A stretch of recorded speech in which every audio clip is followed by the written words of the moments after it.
इस देश में बाप जात पैसा चलता है मेरे भाई, बीजेपी, बाप जात पैसा।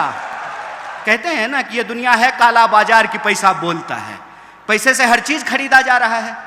अगर बाप जात और पैसा नहीं है तो तुम्हारे पास एक ही विकल्प है, तुमको ऑथेंटिक होना पड़ेगा। वैलेंटाइन डे पे झूठ मूठ का आई लव यू कहने से काम नहीं चलेगा मेरे भाई।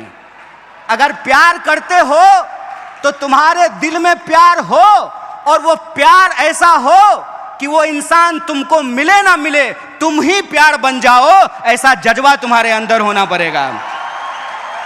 और ऐसा जज्बा अगर तुम्हारे भीतर है तो मैं तुमको एक बात कह देता हूं, कोई बाप ऐसा बच्चा नहीं पैदा किया है कि संघर्ष की कोख से पैदा होने वाले इंसान का रास्ता रोक दे। तुमको सत्य के साथ खड़ा होना पड़ेगा।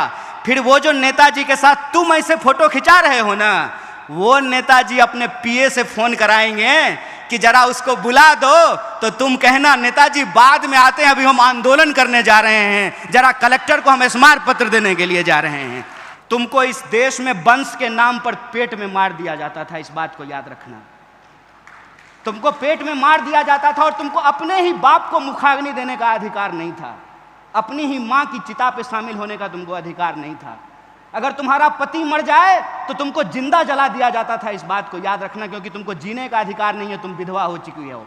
कबीर कहते हैं कि काकर पाथर छाड़ी के माजिद लियो बनाए, तापर मुल्ला बांग दे बहरो भयो खुदाए। ये होता है सत्ता को चुनौती देना। वही कबीर जो लिखते हैं कि काकर पातर छाड़ी के माजिद लियो बनाए, तापर मुल्ला बांग दे बहरो भयो खुदाए, वही कबीर लिखते हैं कि पाथर पूजे हरि मिले तो मैं पूजूं पहाड़।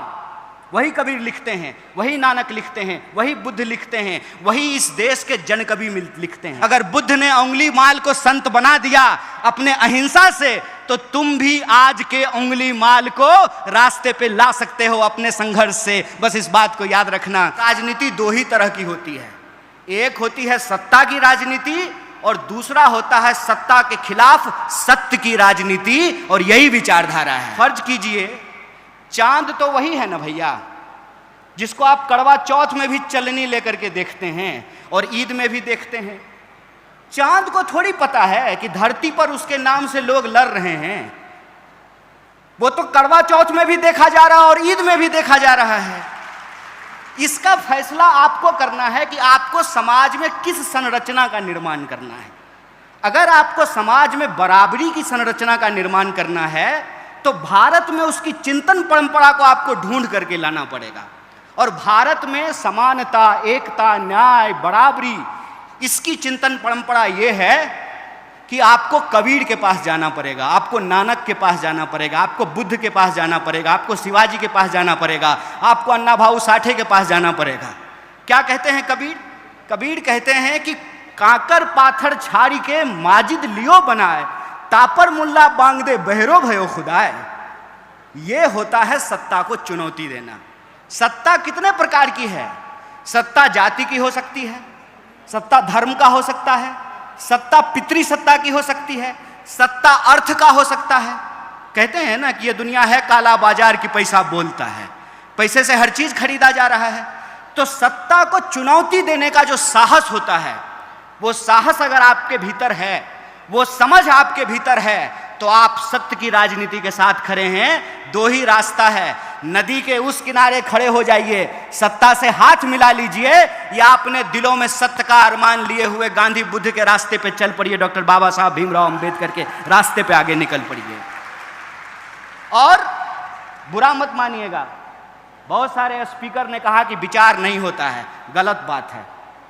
अगर विचार नहीं होता है तो आप में और कुत्ता में कोई फर्क नहीं है, इस बात को याद रखिएगा। विचार होता है, विचार के बिना आपके भीतर प्रश्न पूछने की क्षमता नहीं आती है, सत्य को चुनौती देने की क्षमता नहीं आती है, सत्ता से टकराने का साहस आपको नहीं होता है।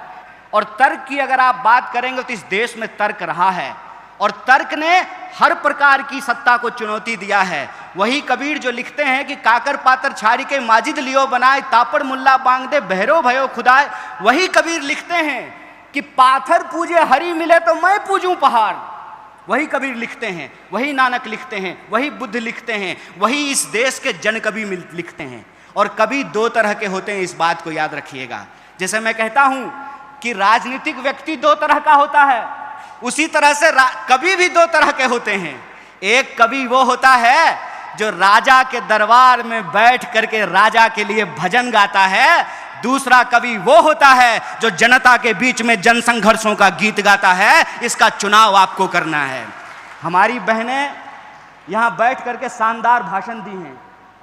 मैं अपनी बहनों को बस एक बात कहना चाहता हूं, मेरी प्यारी बहनों, तुमको इस देश में वंश के नाम पर पेट में मार दिया जाता था, इस बात को याद रखना।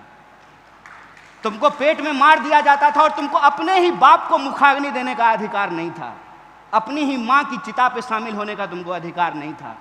अगर तुम्हारा पति मर जाए तो तुमको जिंदा जला दिया जाता था, इस बात को याद रखना, क्योंकि तुमको जीने का अधिकार नहीं है, तुम विधवा हो चुकी हो।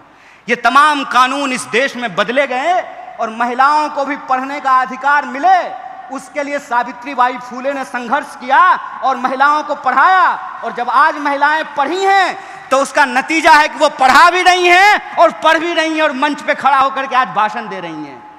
इस बात को याद रखना कि इस देश का इतिहास, अगर उसमें शोषण है तो उस शोषण के खिलाफ संघर्ष का भी इतिहास है। और इसी देश में महिलाओं ने भी एक से एक संघर्ष किए हैं। आजकल युवा नेता क्या करते हैं, मोबाइल लेते हैं और किसी दोस्त को पकड़ा देते हैं। ध्यान से सुनना इस बात को। किसी दोस्त को पकड़ा देते हैं और कोई नेता जब अपने गाड़ी से उतरता है ना, उसके बगल में जाके खड़ा हो जाते हैं, सर नमस्ते। और उसको कहते हैं कि जब हम ऐसे हाथ करेंगे ना, फटाक से क्लिक कर लेना तुम उसको। और ज्यों ही वो ऐसे हाथ एक्शन देगा त्यों ही फोटो खींच लेगा और सोशल मीडिया पे डालेगा, आज अमुक नेता से देश की राजनीति पर गंभीर चर्चा करने का अवसर प्राप्त हुआ है। हाथ जोड़ करके कहते हैं भाई ये मत करना, ये मत करना, ये याद रखना कि तुम्हारी राजनीति क्या है।